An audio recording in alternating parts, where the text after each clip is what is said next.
Alors de nos jours, on ne dit plus chômeur, on dit chercheur d'emploi, on ne dit plus handicapé, on dit personne à mobilité réduite, on ne dit plus clochard, on dit sans-abri, pire même, on dit SDF, ça c'est encore pour faire plus oublier le sens réel de celui qui n'a plus rien, celui qui a tout perdu. Nous sommes vraiment dans le siècle du déni.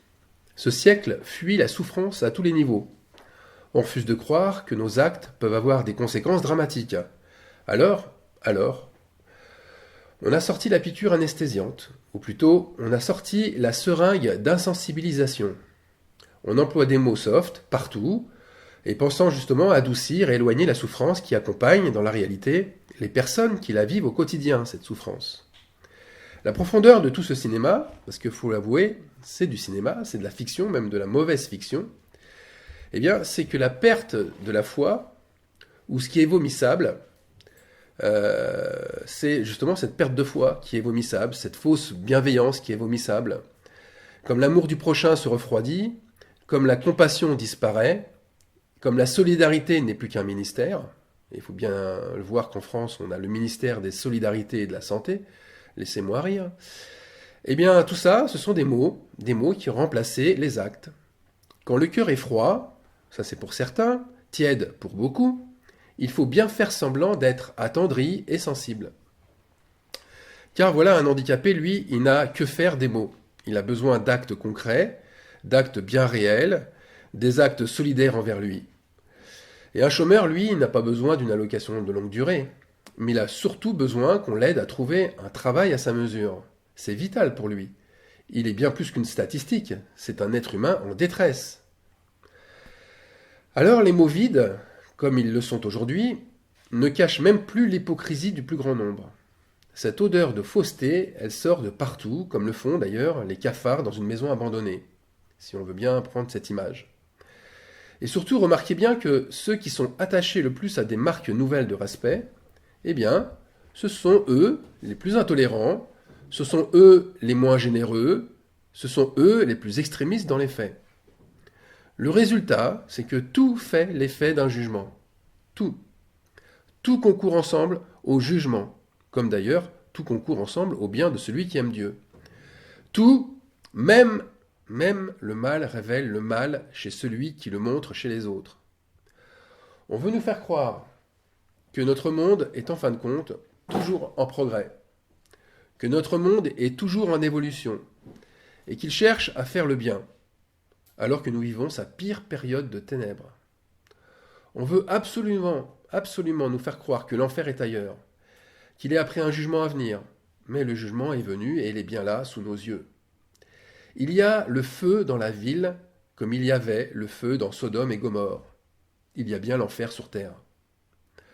On aurait pu poser la question d'ailleurs à la personne handicapée depuis ses 14 ans, la Belge Marieke Venvoort, qui souffrait d'une maladie incurable et une maladie dégénérative de la colonne vertébrale. On aurait pu savoir ce qu'elle pensait de ses souffrances depuis 26 ans. Elle qui a pourtant remporté plusieurs médailles d'or aux Jeux paralympiques, elle a, c'est vrai, eu son lot de gloire, sportivement. Mais cette gloire n'a pu lui faire oublier la noirceur de son existence. Elle a demandé à mourir le 22 octobre dernier. Sa vie, à partir de 14 ans, est-ce qu'elle n'a pas été un enfer? Elle était un terrible enfer. Et je vous demande de répondre à cette question avec sincérité, vous, si sa vie n'a pas été un enfer. Aujourd'hui, à 40 ans, elle s'est euthanasiée. Lors d'une interview, elle disait qu'elle ne supportait plus les souffrances quotidiennes de cette affreuse maladie et qu'elle avait signé un contrat pour qu'elle choisisse le moment où elle pourrait mettre fin à ses souffrances. Quand, et là je cite ce qu'elle a dit, il y aura plus de mauvais jours que de bons jours. Vous voyez, le déni de souffrance, il est partout. Partout. Et sa propre souffrance, comme celle des autres, elles font peur.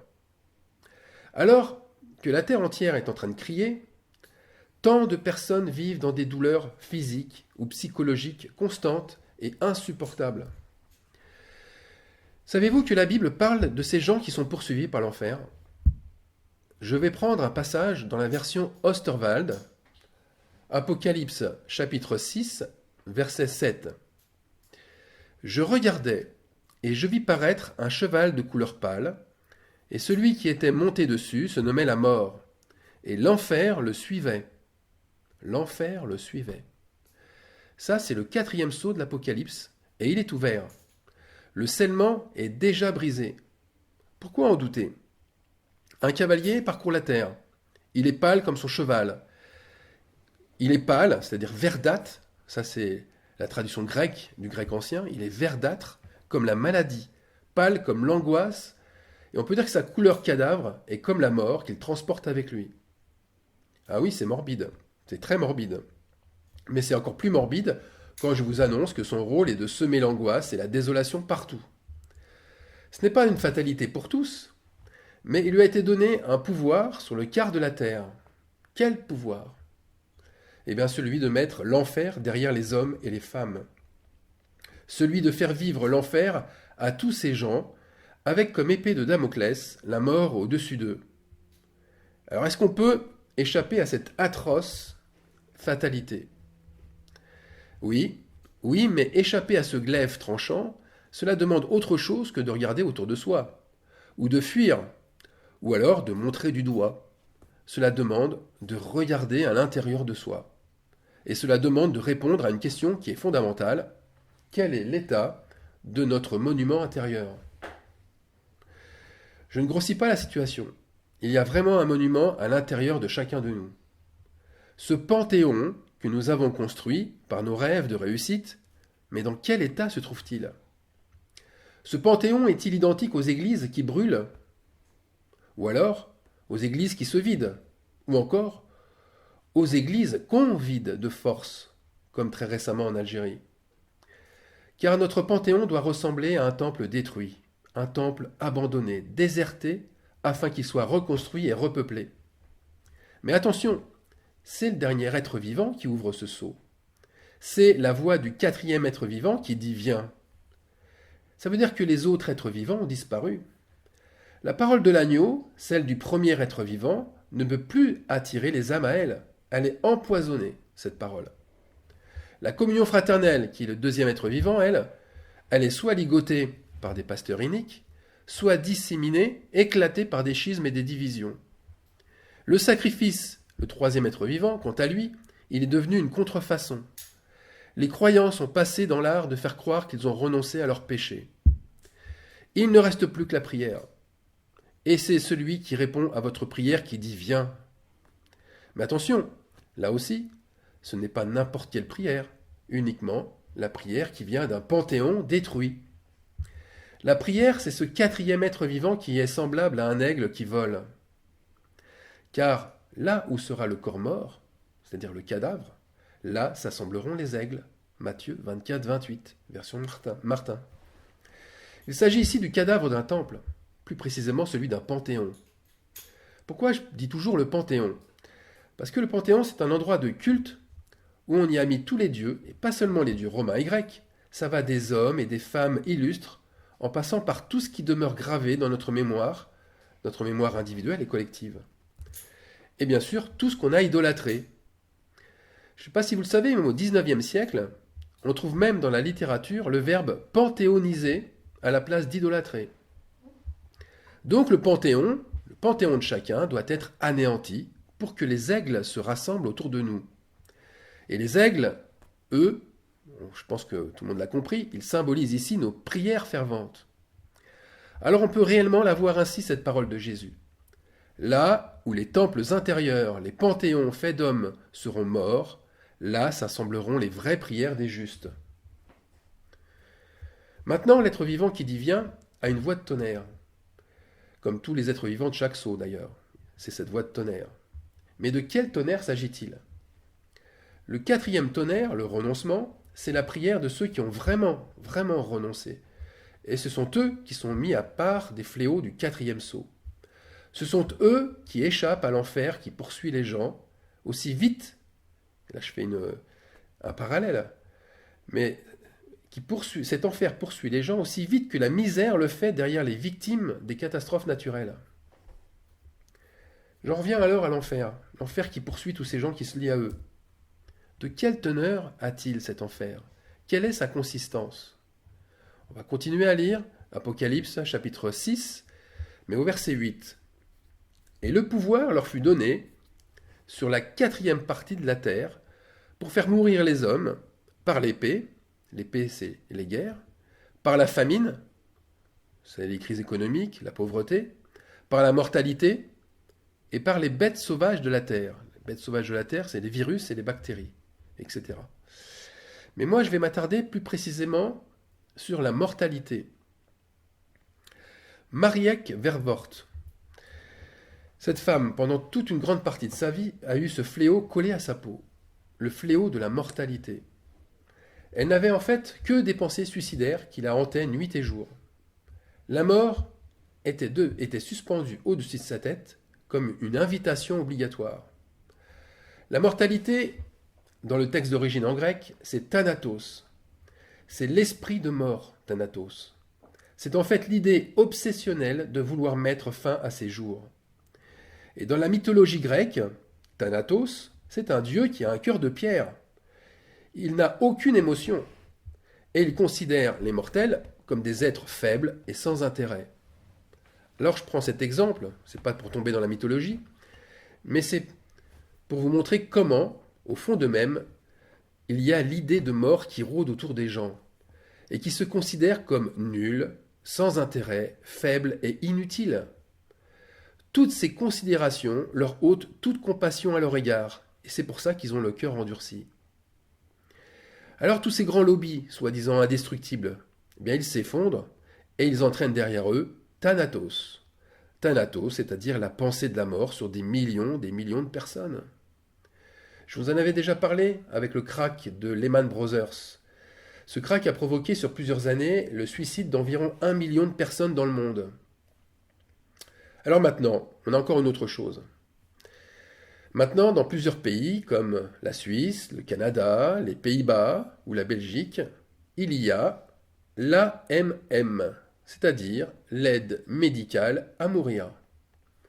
C'est atroce, mais la personne programme avec son entourage et avec le corps médical, elle programme le jour précis de son décès.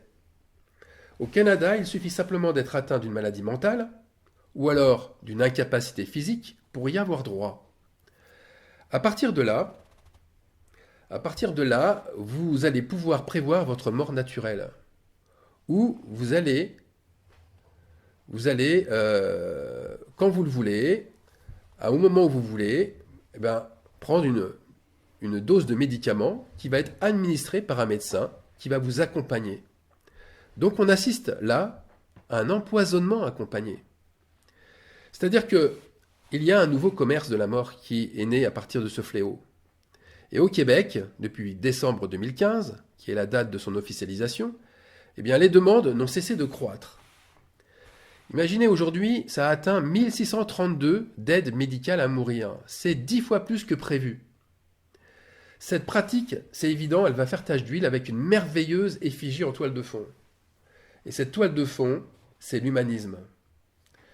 Il faut rappeler que l'humanisme, c'est un mouvement culturel qui est issu des Lumières. Vous savez, ce siècle des Lumières, qui vise l'épanouissement de l'être humain.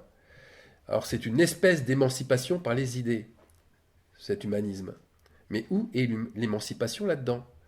On commence à comparer une forme de suicide avec l'épanouissement de l'homme et sa conquête de liberté.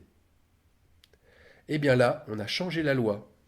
Et même pire, ces pays qui ont éradiqué pour la plupart la peine de mort, ils permettent que des personnes se condamnent elles-mêmes à mort et on met un médecin bourreau à leur disposition.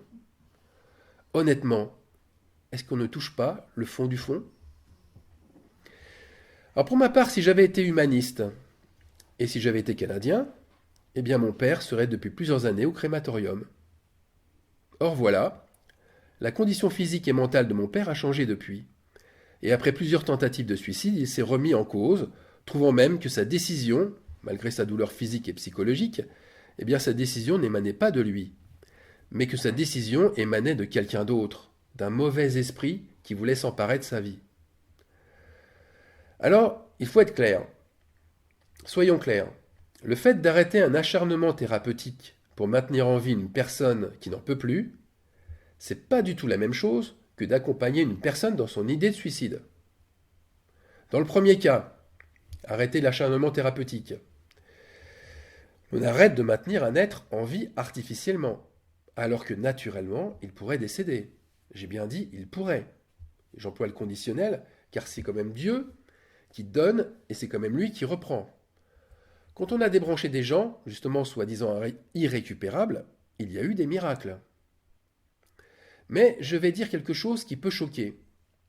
Dans le deuxième cas, accompagner un être dans sa volonté de suicide, c'est se rendre complice d'un meurtre. C'est pourquoi cette nouvelle forme de suicide assisté est si blasphématoire. Le mal est changé en bien, et malheur par qui la loi est changée. La médecine, elle n'a plus de vertu thérapeutique. Elle prend un nouveau manteau, celui du criminel. Prenons un exemple biblique pour confirmer ce que je dis. On va partir du roi d'Israël, Saül. Saül, lorsqu'il demanda à son porteur d'armes de lui donner la mort, eh bien son serviteur refusa. Et on le comprend. Il refusa parce qu'il ne voulait pas être complice d'un meurtre. Et en plus du meurtre de son roi qu'il a idolâtré. Mais quand un soldat étranger, un autre soldat, vient devant le roi David pour se vanter d'avoir donné la mort à Saül, parce qu'il lui avait demandé, de l'achever, eh bien la réaction de David, elle fut juste.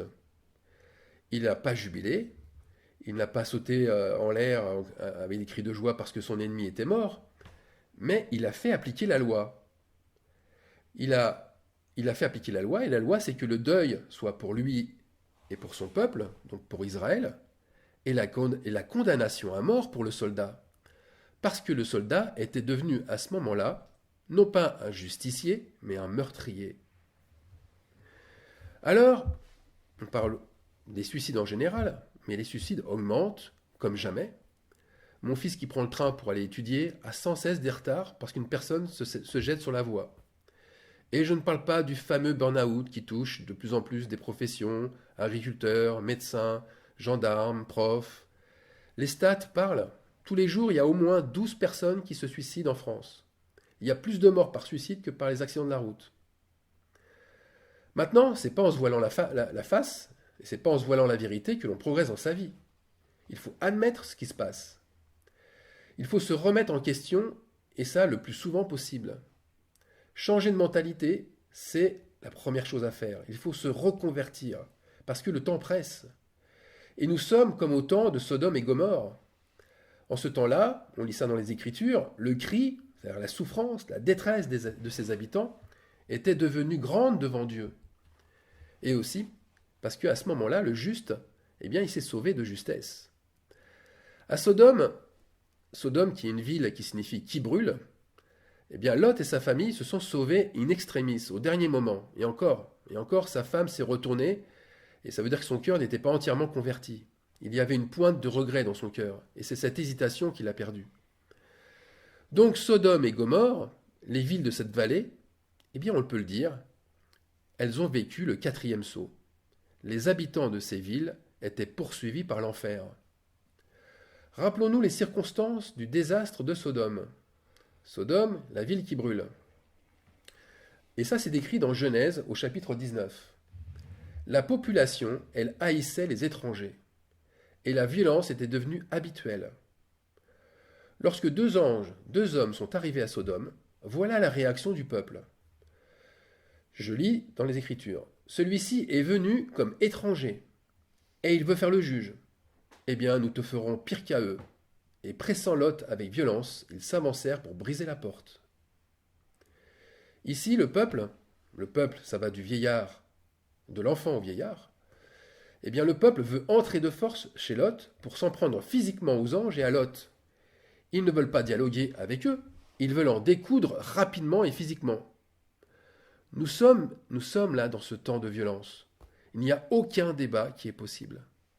Aucun échange réel ne se fait avec des gens qui pensent autrement, sans qu'on soit dans cette pensée unique. Alors annoncer autre chose que ce qu'ils veulent entendre, à ces gens, justement, ça les rend dans une folie meurtrière. Ils brandissent l'épée de leur bouche, puis ils brandissent l'épée de leurs mains. L'épée de leur bouche, ils vous menacent, ils vous insultent, ils vous calomnient, puis avec l'épée de leurs mains, eh bien, ils vous excommunient, Ils vous licencient et ils font de vous un étranger comme à Sodome. Alors, on peut se poser une question, pourquoi les anges sont-ils entrés chez Lot? Est-ce que c'est parce qu'il était le neveu d'Abraham et que sa filiation le protégeait? Eh bien, pas du tout. C'est parce qu'il s'était préparé auparavant. Lot avait suivi une préparation. Et à quoi voit-on cette préparation? Eh bien, à ce que son panthéon, je reviens encore au panthéon, avait été brisé. Sodome a déjà brûlé en lui. Elle n'est plus sa ville dans son cœur. Et donc, face à une foule sans pitié et sans limite, il était prêt à sacrifier, écoutez bien, à sacrifier ses deux uniques filles pour protéger les anges. Je ne sais pas si vous avez vu la hauteur de son renoncement. Eh bien, c'est exactement le même que son oncle Abraham. Je prends Genèse 19, 8. Voici, j'ai deux filles qui n'ont point connu d'homme. Je vous les amènerai dehors, et vous leur ferez ce qu'il vous plaira. Seulement, ne faites rien à ces hommes, puisqu'ils sont venus à l'ombre de mon toit. Les anges, Lot et sa famille, ont donc été protégés. La foule a été frappée d'aveuglement, nous dit le texte biblique. Et ce n'est pas tout. Les anges les ont pris par la main pour les faire sortir à temps de la ville. Sinon, ils auraient péri par leur lenteur. Toute sa famille fut prise par la main. Est-ce que vous croyez que toute sa famille fut prise par la main des anges? Eh bien non. Malheureusement, les gendres étaient incrédules. Ils pensaient que les paroles de Lot étaient légères et même ridicules. Alors il n'y a eu que Lot, sa femme et ses deux filles qui sortirent de la ville. Et seulement Lot et ses deux filles qui furent sauvés, puisque ça fait quand même 3 sur 6 dans sa famille. Donc, quand devrons-nous nous lever? Quand devrons-nous partir, nous aussi? Si nos prières sont justes, si elles témoignent de notre nouvelle nature, ce n'est pas notre souci, puisque ceux qui se mettent à part seront consacrés et accompagnés jusqu'au bout pour qu'ils soient à l'heure. Christ en nous nous inspirera pour être à l'heure juste. Mais ce que nous avons à faire, c'est de ne pas hésiter, ni de nous arrêter en chemin, ni de regarder en arrière. En bref, s'il nous reste une toute petite tache ou un seul petit pli à notre vêtement de fin lin, nous regarderons en arrière, et l'enfer qui est derrière nous, plutôt que de s'éloigner, il nous rattrapera. Amen.